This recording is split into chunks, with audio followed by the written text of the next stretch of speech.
Hello everyone, and thank you very much for joining NextLabs for our webinar titled Automating Information Controls to Protect Your Data and Enhancing Efficiency. My name is Tiffany, and I'm happy to host this webinar. This webinar is presented visually over Adobe Connect, with audio presented over the dial-in number shown on the screen.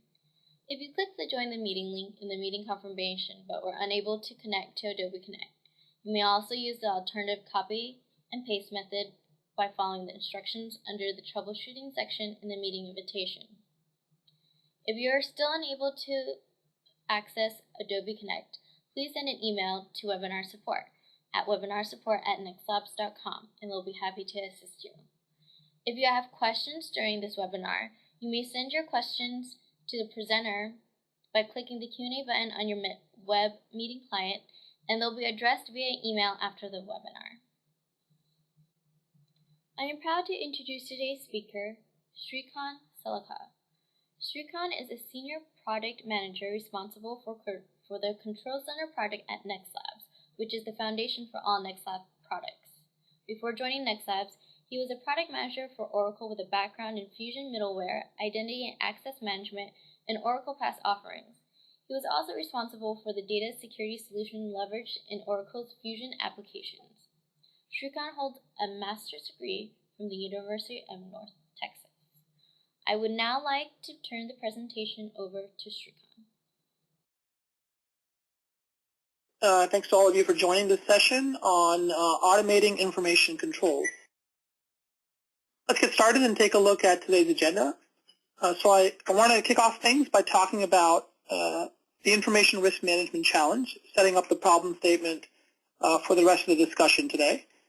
I want to talk a little bit about how companies, in particular large global companies, are enforcing information controls in order to respond to their risk management requirements, and talk about how that changes with NextLabs, and the change being specifically shifting from a manual stance on how to control information to an automated one, and talk about how information control automation can be used to solve some difficult information sharing and governance challenges around electronic export compliance, secure supply chain, and global consolidation.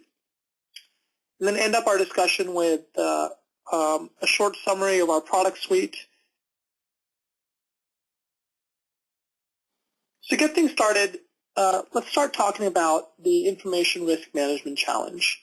So when we're talking to many IT and IT security organizations out there, they have a high-level problem statement in their mind around information and controlling information, which is, with the proliferation of applications today on cloud and mobile devices and the proliferation of business models, companies wanting to operate globally, leverage a global talent force, be able to serve global customers, how does a company with operations worldwide and a mixture of cloud, enterprise, client, and mobile apps manage risk to all that information flowing across those applications as well as organizations, in other words, themselves and their supply chain partners, in a cost-effective way?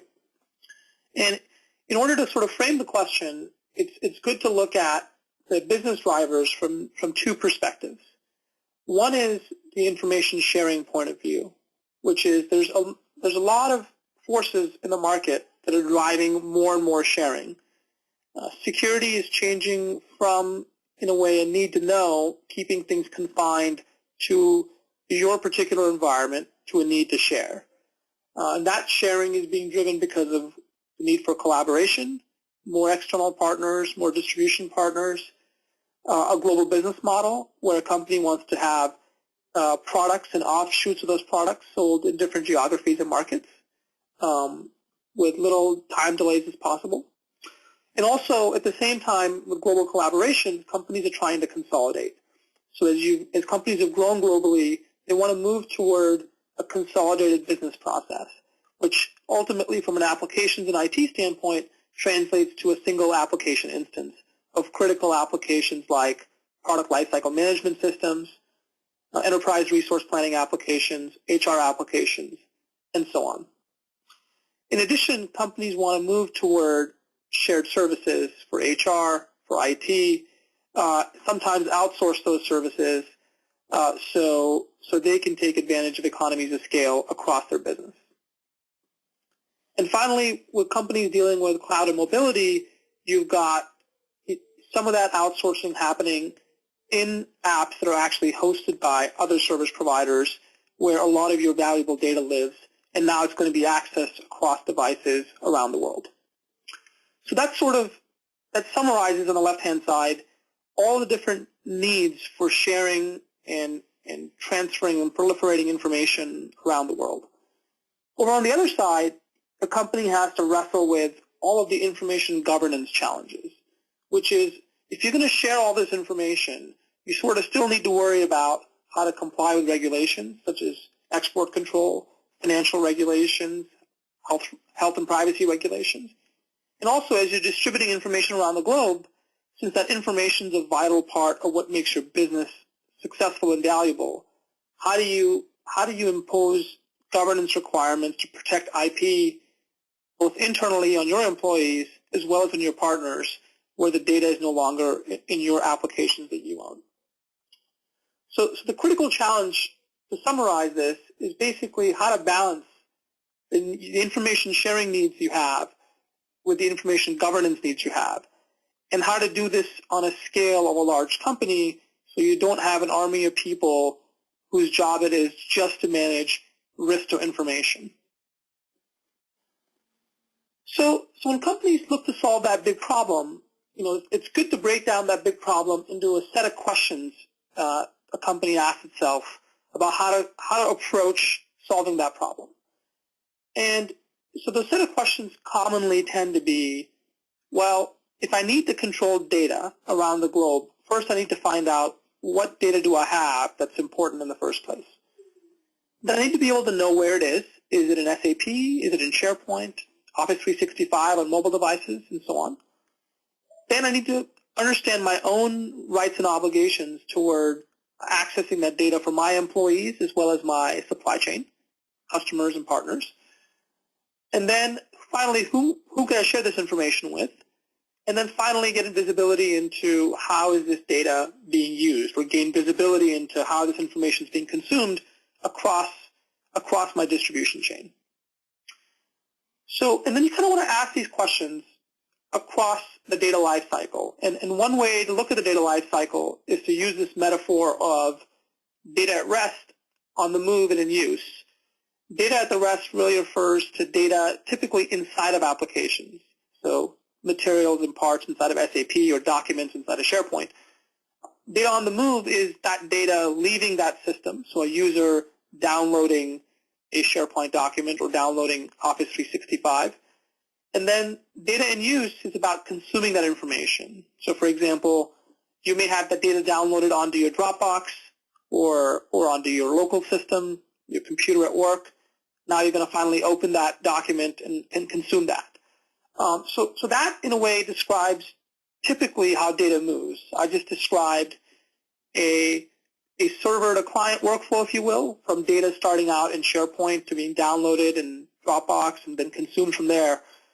But you could also have the reverse, which is data created on the client side, then that's stored back onto the server using sync and share applications or manually uploading that data. So companies really try to answer, in a way, these questions across these different places where data exists and is consumed. And how they do that, in order to answer those questions today, in security, they apply what they call a bunch of controls. And they look at these controls in the context of many standards that give best practice guidance on how to best implement information-centric security. So here are some of the key controls that we find companies wanting to implement. One is data classification. So that tries to answer the question, what sensitive data do I have, and how can I indicate that it's sensitive? Data segregation. How do I isolate specific classes of sensitive data so that they are separated, if you will, from the rest of my data?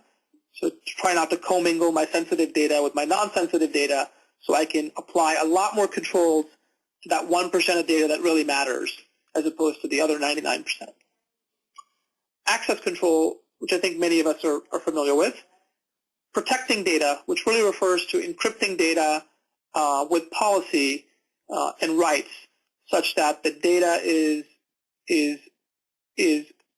protected. In other words, not being able to access freely, regardless of whether that data is inside an application or on a device, whether it's a personal device or a company-issued device. There's communications control, which really controls data sharing.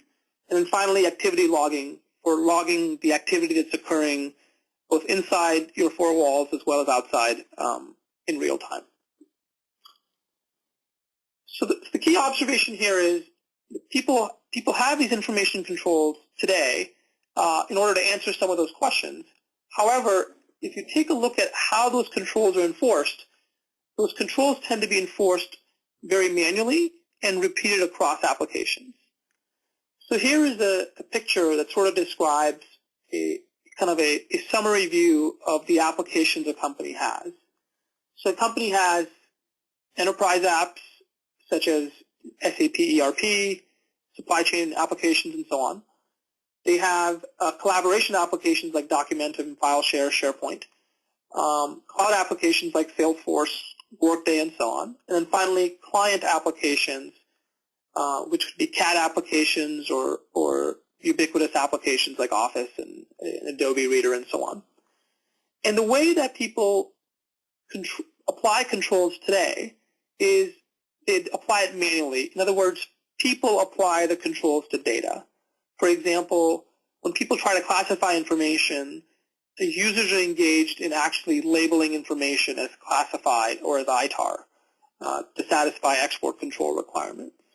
Similarly, when people segregate data or control access to data, someone actually, a human being, has to create that segregated environment, put the data there, or write a script to apply the data to be moved to a certain environment. Similarly, on access control, the administrator has to specify the permissions that you have on a document, or sometimes an end user does that. So if you look at how these controls are applied manually, there is a fair amount of inconsistency that results from that manual application, just because there aren't rules at the organizational level that are telling people how these controls should be applied in the first place. The other aspect to this is these controls tend to be repeated across applications. So companies will, for instance, customize their SAP environment to control some classified data within SAP.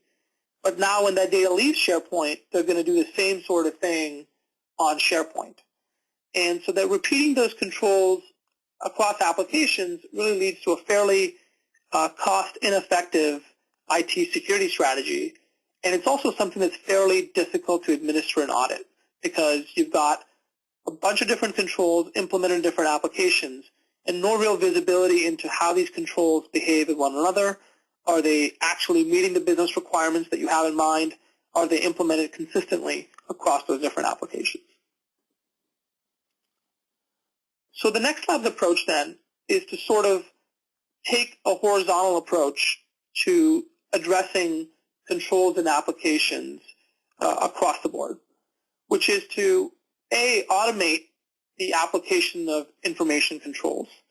And by automate, it means to be able to trigger the right controls automatically at the right time. So trigger data classification when it's required, automatically segregate your data, automatically control access based on system-defined policy so that users don't have to spend time engaging with the security parts of their job, or at least to the extent they don't have to.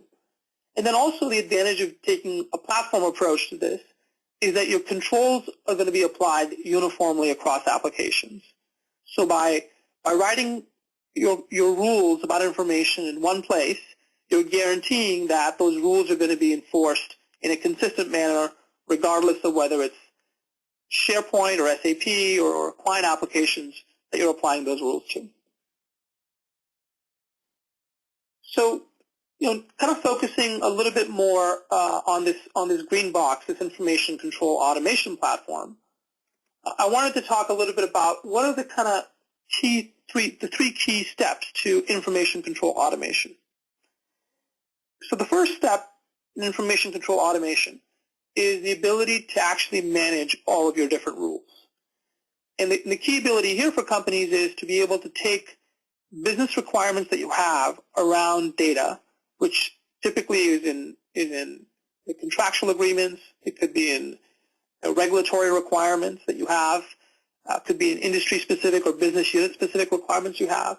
So take those requirements that are really in natural language in English and turn them into digital policy that's actually enforceable. Okay? And then the next step is once you've been able to manage all of your different requirements and translate them into controls, you are now able to deploy them to whatever applications you have and actually be able to enforce them as activities occurring on data in real time. So those are some of the controls I talked about earlier, which is classification, segregation, access control, and so on. Controls then that are enforced are integrated inside of applications where your data actually is being consumed. So integrations of these controls to automate them inside of SAP, SharePoint, and so on. Then finally, when you've enforced all of your rules, you want to gain visibility into how is that enforcement working. Are there any potential incidents that have occurred in your environment that require attention? Are there any reports that you need to produce for compliance and internal audit purposes to satisfy those requirements? And that's really the goal of Monitor. So I think by looking at it in these three steps, you can start to sort of visualize how you can go from high-level business requirements that are stated in English to be able to turn those requirements into a set of enforceable controls, enforce those controls automatically using a system, and then be able to gain visibility into how they were enforced, where there were discrepancies, and then adjust your overall control design. So I now want to talk a little bit about how you can take that concept of managing, enforcing, and monitoring controls and information and use that to solve a few business problems. And these are many of the business problems that NextLabs is engaged in solving for our customer base. So in the context of electronic export control, the business requirements really come from agreements that describe how data that is subject to export control requirements can be used by entities that are required to use that data. So a simple example would be if a company like, if an aerospace and defense company like Boeing or Lockheed Martin wins a big contract from the U.S. government on how to build and manufacture a new airplane, for example, the company in this case, Boeing or Lockheed, is considered a prime contractor, and they would sign a set of agreements with the Department of State describing essentially their obligations toward controlling data that is subject to export control in building that particular aircraft. So those agreements could be called technical assistance agreements or maintenance license agreements. Those agreements would contain language on how data needs to be controlled, what parties are allowed to be able to exchange this information, under what context, and for how long. So all these conditions of these rules described in English is something you would take and then translate that into policy or enforceable controls in NextLabs. That's the manage step. Once you've done that, you would then are in a position to essentially deploy those controls and enforce them across a bunch of applications. In export control, a lot of these controls are going to be based on attributes such as citizenship, so who is or is not a U.S. person, jurisdiction, whether a piece of data is subject to ITAR or other regulatory requirements, license, which really reflects an exception to be able to access the data. So for instance, a license would refer to an ability of a French person to access U.S. ITAR data under certain conditions. And then finally, location, because the requirements that are related to export incorporate the concept of location. In other words, you could be a U.S. person that has the ability to access data within the U.S., but not outside the U.S. So if you go on a business trip to China, for instance, your access requirements have now changed since you're accessing this data from China. So to be able to incorporate location-based information into the enforcement of information controls becomes pretty important. So here are a few examples of, within the context of export control, what are some controls that people are trying to automate across that set of 6 I discussed earlier. So starting with data classification, one of the controls that people might decide to automate for, say, a program or a project X that's being executed is to be able to classify project X parts or materials as ITAR anytime they're created. So someone creates using manual user entry or using a batch process, project X data in SAP, for example, you automatically classify that data as ITAR. The next step might be, well, you've got a bunch of ITAR data in your SAP system, but you want to be able to segregate your non-ITAR data from your ITAR data. In particular, this is important for documents such as specifications, maintenance manuals, and so on, because documents tend to be subject to ITAR classified requirements since there's a lot of sensitive data in there. So next step would be maybe you separate all your ITAR data and only allow that data to be stored on a U.S. content server. In other words, a server located within the U.S. geographical boundary. After that, you're sort of ready to do access control, so you might limit access to ITAR data only to U.S. persons and then license non-U.S. persons, such as the example I gave you earlier about a French person who's part of this program that needs to access this data, however, can only access it under a license that gives that person access. Once you've controlled access to that data, you may now think about, how do I control that data when it's leaving SAP? So I want to protect any of those Project X ITAR documents leaving SAP by applying policy encryption to it. And then I can control access to that data once it's outside of SAP and being consumed on clients and devices. You may also want to control communications. So you, for example, when people are exchanging emails, and if emails contain Project X ITAR data, you may want to automatically route those emails to managers for approval. And then finally, you want to be able to log all digital exports of ITAR data in a license management system. So a license management system essentially records all of your physical goods activity with regard to exports. So if you do a shipment, for example, of a classified component, that gets recorded in the license management system. Our approach would also let you log all the digital exports.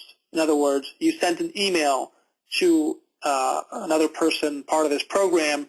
That person happens to be a non-U.S. person, so that is now a digital export of that data. Similarly, a person that's a non-U.S. person access data using SAP, simply accessing that data actually is an export as well, because they're seeing the data come through across to their screen.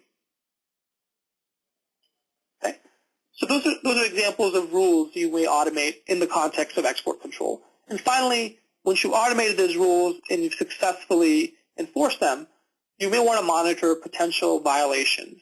So, for instance, if you've had large downloads of ITAR-controlled data from your SharePoint repository or SAP repository, that's fairly unusual if you're getting, say, 10 gigabytes of downloaded data where the typical usage pattern is only a few documents a day, then that may be anomalous behavior you want to look into. And the system will let you monitor that type of activity automatically. And then finally, generate reports to satisfy your internal audits and external audits with regard to compliance. So here's an example of sort of a case study for a real customer around export control in the aerospace and defense industry. So this particular company has global operations with 4,000 locations and customers in nearly 200 countries. And what they're looking to do with this diverse operation is really find a way to have a single method to define all their export control rules in a way they can be enforced automatically. And in like many companies engaged in this type of business, the requirements are fairly stringent and the fines can be fairly large if you don't comply with such requirements. So their objectives really in this particular case were, they want to stand up a global compliance program and implement all of their export control obligations. They want to do this in the context of an ERP consolidation effort. So they were consolidating their ERP and collaboration environment in SAP and SharePoint respectively, and they, as part of this collaboration project, all this data was going to come together, and that's oftentimes what companies think about implementing all of these controls in a more systematic way, because if the data is centralized and you're exposing it everywhere, you've in a way just raised the risk profile for your data to be potentially misaccessed or misused. And then finally, you want to be able to streamline collaboration with supply chain partners through automation. So previously, they would be using gatekeepers or specific people that would monitor interaction within the company with suppliers to make sure the data is flowing through the right channel. They want to be able to replace those manual processes with a streamlined process where suppliers can get direct access but still have the appropriate controls levied on them. So some issues they faced, I think I talked about some of these, for specific to their business, they had a bunch of segregated infrastructure for U.S. and non-U.S. projects. As the company grew, it just didn't make sense from a cost perspective to have different segregated instances of the ERP environment and collaboration environment. They wanted to run a single process to reduce costs, drive efficiencies, and export control was one of the aspects that was hindering global collaboration. They wanted to obviously move from the manual to the automated compliance procedures. As I mentioned, the gatekeepers they wanted to move past. And then this particular company is essentially a holding company of many other companies, and they wanted to keep being able to acquire additional companies without having to spin up different infrastructure and different solutions for each company they acquired. They wanted to use a centralized strategy for control automation that would work across their existing as well as potentially new business units. So the solution here is something we call the enterprise, in the context of the customer, something we call the enterprise authorization service. And that's the internal term they use to describe the NextLabs solution. And really it's a service to provide consistent automation and control on data based on that information control platform I talked about earlier across these collaboration and ERP environments. The solution is also integrated with a global trade license management system to do the logging of digital exports that I mentioned earlier and to be able to obtain classification of data. And then companies will do this in a phased manner. So they did collaboration in phase 1 and ERP phase 2, and then moving on to other environments such as product lifecycle management and service management.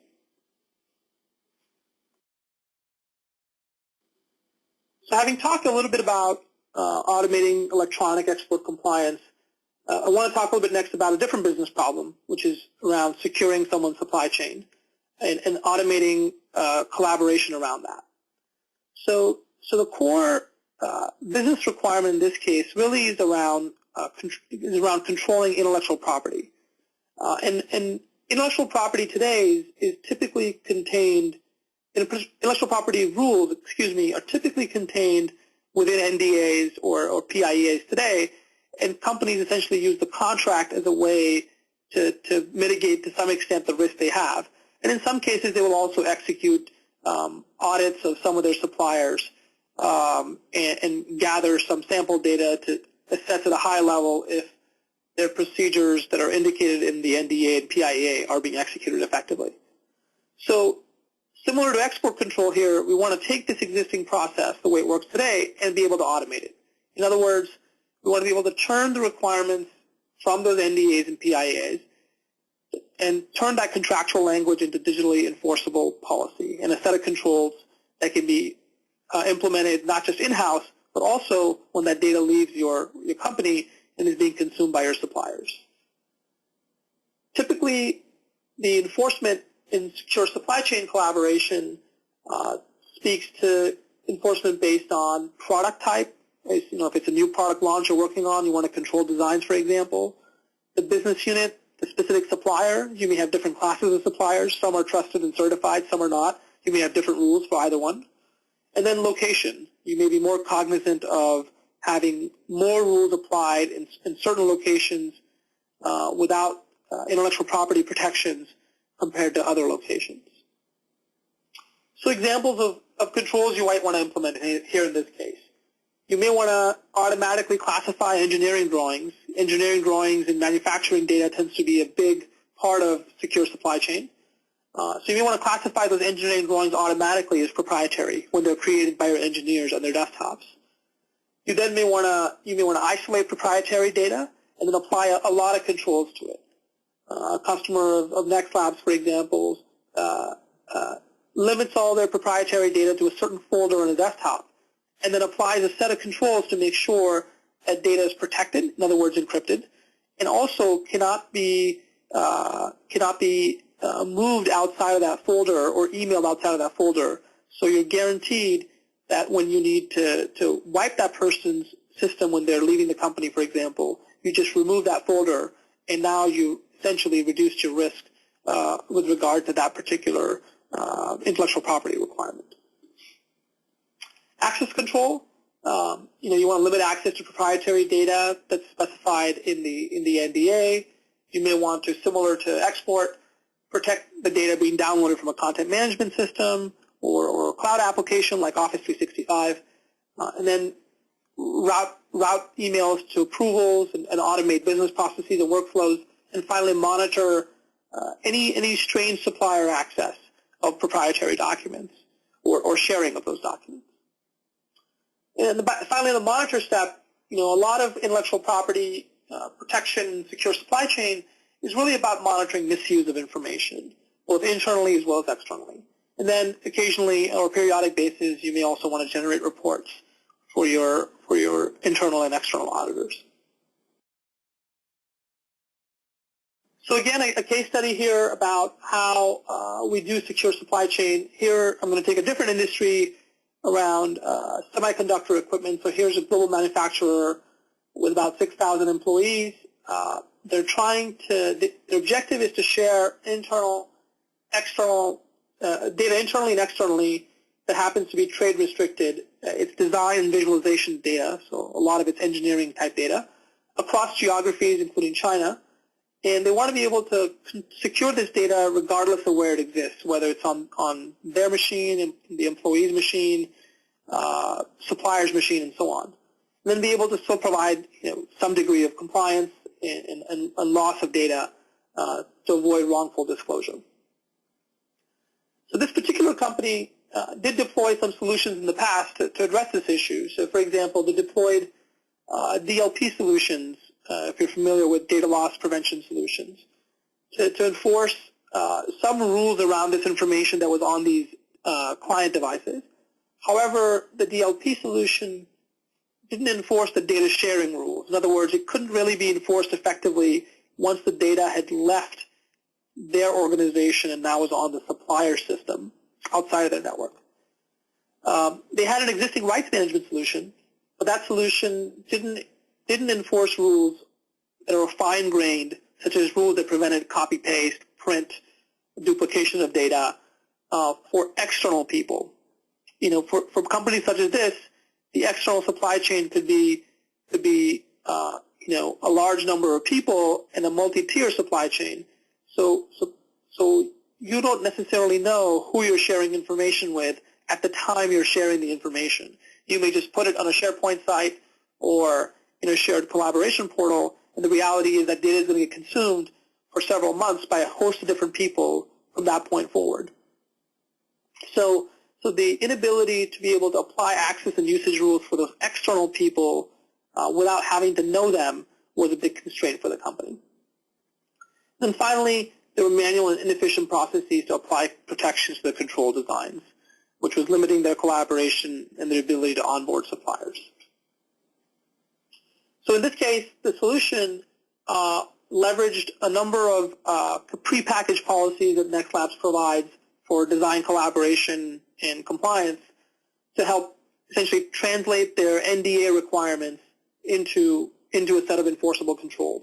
And you could then enforce these controls through dynamic policy on external users as well. And that's a critical component of our solution, is our policy is not applied at the time the data is created or stored. It's actually applied at the time of access. And delaying that policy enforcement to the time of access is a big deal because in external collaboration, you don't know who you're sharing the data with. So it's hard to write permissions on a document using people when you don't know who that person is. It's much more effective to be able to write the rule in general about classes of people and classes of data and have that rule be enforced automatically at runtime based on who's accessing the data. So that piece of it, the dynamic enforcement of the data, was an important objective that they couldn't meet if they didn't have NextLabs. And then they had a number of other controls: automatic classification, automatic application of rights, and then tracking of document activity across applications on the server side as well as applications on the client side. In other words, on Windows systems where this data was being accessed. Third example, global consolidation. Again, I'm going to use the same metaphor of manage, enforce, and monitor. Global consolidation is an example of companies trying to move toward uniform policy. When they do that, they typically want to take a combination of some corporate rules and complement that with a set of business unit specific rules that apply to each business unit. And the challenge that companies run into oftentimes from an access control perspective is a concept that we've talked about here before at NextLabs, which is role explosion. So when you're going through a big transformation project and consolidating your business process, you're going to be essentially consolidating all of your different access permissions across those various instances. And if you still want to have business unit specific authorizations and location specific authorizations all managed centrally, what typically happens for a large company is they end up with thousands and thousands of roles. Typically many more roles they have people. And then the management overhead of managing those roles, revoking rights, conducting audits ends up being much more costly than the role design itself. So here, the management piece refers not only to be able to have corporate and business unit specific requirements, but really to be able to replace all of the role-based data level authorizations that you have with attribute-based authorizations. This is a whole topic in and of itself, and I encourage you to take a look at some of NextLabs' content and role versus attribute authorizations if you're interested in this topic. So at the enforcement layer, again, you're trying to enforce rules not necessarily based on compliance, location, and jurisdiction, but the rules here are centered around what type of business unit are you trying to control the data for, what type of agreement are they operating under, are they a joint venture, a wholly owned subsidiary, and so on. So the core of this kind of solution is an access control solution. So an example of that solution might be you want to, from a control perspective, you might want to limit access to parts and BOMs and documents to division employees, so control data within the division, and also wholly owned subsidiaries and external partners who have signed an NDA. Trying to basically limit access to a set of people based on their organizational membership and an agreement that governs the exchange of that information. And you want to be able to log all of your different data access attempts. And the monitor step here, similar to the monitor step before, is really around reporting of data to be able to satisfy your segregation of duty requirements, your fraud requirements, and other aspects of your business you're executing audits against. Example of this solution is for a large, one of the largest chemical companies in the world. This particular company was starting off on a global transformation project, and as part of this project, they wanted to accelerate the commercialization of their innovation pipelines, essentially expand their R&D facilities as they're growing globally through joint ventures in Asia and subsidiaries. At the same time you're expanding, you want to be able to control your IP and consolidate your business processes. So they consolidated their ERP application in this particular case, and they really wanted to focus on controlling intellectual property, which was in recipes in their ERP system. And the issues they'd faced in the past were this project had been attempted before, but it was stalled because of the existing role-based access control paradigm in their existing COTS, in this case SAP application, which just wasn't scaling to meet their authorization needs globally. In addition to that, they also had manual processes that they wanted to replace with automated ones. Solution in this case, was really centered around dynamic access control based on attributes for all global users. I believe in this particular case, it's 60,000 plus users worldwide.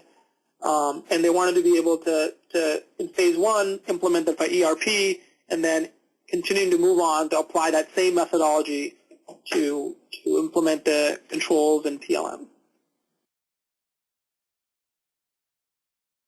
So I want to get toward the end of the session here. I've given you a few examples of how you can use this concept of information control automation to apply controls to manage, enforce, and monitor critical data and solve some pretty difficult business problems in an automated way. I want to talk a little bit for the next few minutes about how we go about doing this from a product's perspective at NextLabs. So how we break down our product suite is we have, as you might guess, an information control automation platform. That's where you manage all of those rules, and also where you monitor the data activity that's occurring across the different applications. So if I were to take this picture and discuss it in the context of manage, enforce, and monitor, Control Center really is responsible for managing and monitoring. And then the enforcement layer is the integration layer within each of the applications where you want the controls enforced. Entitlement management is a product line that is about controlling data at rest within server-side applications. Document control applies controls to data on the move, in other words, being downloaded from those apps. And then rights management is about applying controls to data that are being used on devices, such as laptops and mobile devices and so on. So the overall idea behind the product suite is you take controls, you write them centrally, and manage them centrally on information. There are a number of out-of-the-box integrations that can enforce those controls for you automatically, and then you monitor the success of that enforcement, again, centrally, and make adjustments as needed. Thank you, Shrikant, for a great presentation. I would now like to go over NextLabs briefly. NextLabs, in summary, provides data-centric security solutions to protect data and application to enable organizations to move beyond network-centric security. Attribute-based authorization management secures applications and data that resides in the applications. Our enterprise digital rights management suite protects data and resides outside of the application regardless of format. Our customers are Fortune 1000 companies that need to protect information on a global scale. Our solutions are cross-industry, including high-tech, manufacturing, financial services, and aerospace and defense. We have strategic relationships with SAP, who resells NextLabs products, Siemens, Microsoft, and among others. We work closely with key standard industries to help them drive policy and processes to address security issues. So that concludes the end of our webinar. Before we end today's call, I would like to encourage all of you to reach out to me, Tiffany, to request a copy of our IP protection and automating information handling white papers, or schedule a meeting or demo. We'll be sending out the recording of this webinar in the next week, so please watch out for it. Again, thank you for joining us today. We hope the session has been informative for you. This concludes our NextLabs webinar. Bye-bye now.